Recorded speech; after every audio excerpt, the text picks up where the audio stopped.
যে সদস্য এবং অসদস্য ভাগ করে আপনার সদস্যদের সাথে বসতে চান।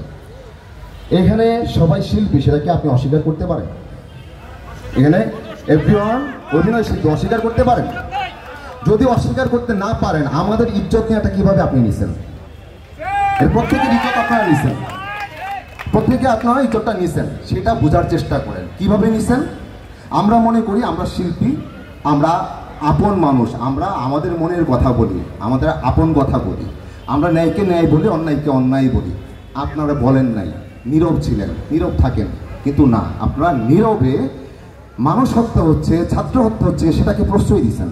আর নয়তো আপনি কোন বুদ্ধিজীবী, আপনি কোন পলিটিশিয়ান এবং বুদ্ধিজীবী যেখানে আপনাকে রাখতে হয় ওইখানে কি আলোচনা হবে না হবে সেটাকে লাইন আপ করে দিবেন আপনি, বা আপনি সেটাকে দেখবেন যে এখানে কেউ ভুলভ্রান্তি করতেছে কিনা, পলিসিটা ঠিকঠাক আগাচ্ছে কিনা। নয়তো আপনাকে কেন রাখা হয়েছে সেখানে? আপনাকে কেন রাখা হয়েছে সেখানে?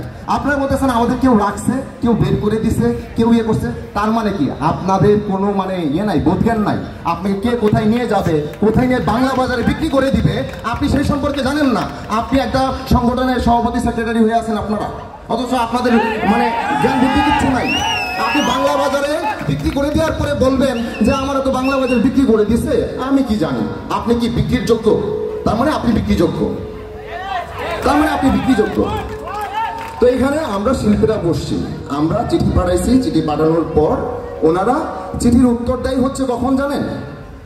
যখন 7 তারিখ আমরা তাদের সাথে বসতে চাই, 7 তারিখ পড়ছে রাত 12টার পর আপনারা আমাদের চিঠি পাঠাইছেন। কি আবার সেই একই কথা? কি কথা? শেষের কথাগুলো দিয়ে বলি, এই নতুনদের মেধায়, নতুনদের যে মেধা মনন এবং যে চিন্তা ভাবনা এবং তাদের মধ্যে যে উদ্দীপনা কাজ করার জন্য, তাতে আমরা অনুপ্রাণিত, তাতে আমরা অনুপ্রাণিত, কিন্তু সদস্য ছাড়া বসবো না। আপনি তো শুধু সদস্যদের মানিজ্যত মারেন নাই আপনারা। আজকে আমি সদস্য, আমি ছাড়াও যারা আছে আমার বন্ধু বান্ধব দেখলে বলে এই আলুর পথেই চা খায় যা।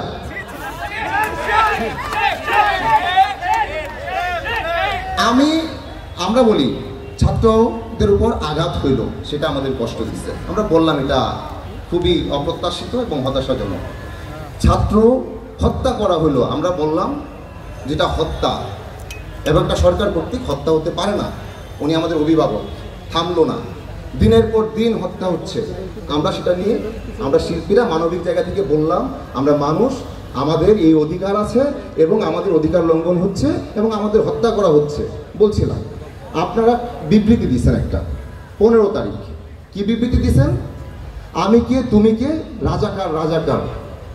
শুধুমাত্র এইটুক ভিডিও দেখে, শুধুমাত্র এইটুক ভিডিও দেখে তাৎক্ষণিক আপনারা ডিসিশন নিয়েছেন একটা বিবৃতি দেওয়া লাগবে যে ওরা রাজাকার, দেশে থেকে।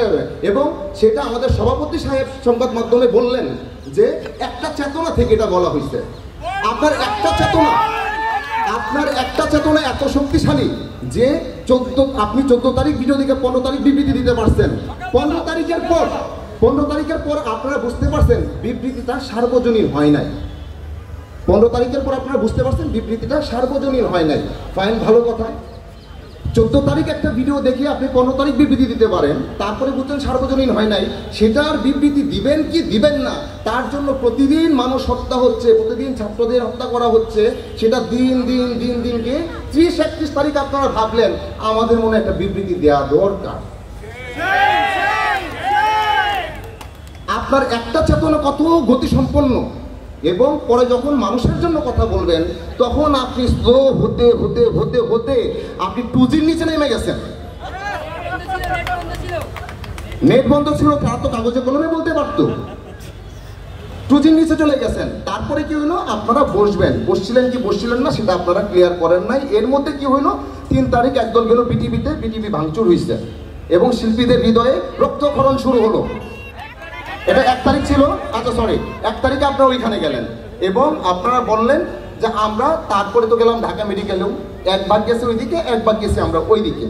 এবং সেখানে আমাদের সিনিয়ররা একজন গিয়ে আমাদের সাথে অংশগ্রহণ করছেন এবং এখানে তারপরে এমপি সাহেবও আসছেন, একজন মাননীয় এমপি সাহেবও আসছেন। তারপরে বুঝলাম যে ওনারা তো আমাদের পক্ষেই, মানে আমরা ছাত্রদের পক্ষেই এবং যে হত্যা হচ্ছে সেটার বিপক্ষেই আমরা।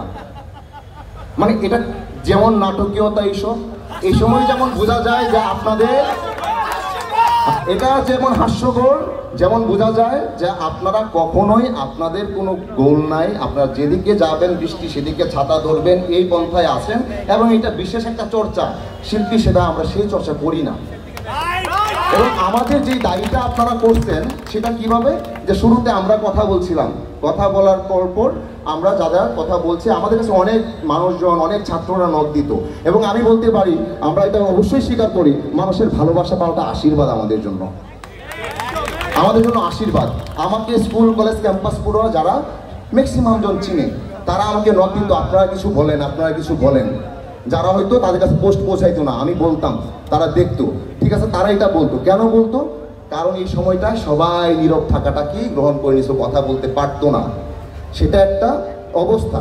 সেই অবস্থার ভিতরে আমরা কেউ মানবিক জায়গা থেকে সেই মানবিক জায়গাকে খণ্ডন করে কথা বলতেছিলাম, কিন্তু তখন আপনারা কথা বললেন না। ভালো, একটা পর্যায়ে সেটা ঢাকলো যে অভিনয় শিল্পীরা কেউ তো কথা বলছেন, আমরা কিছুটা দায় মোচন করতে পারছি সকলের পক্ষে। কেউ যখন ব্যাপারটা শেষ হলো আপনারা বের করলেন আরেক আলোর পথেই।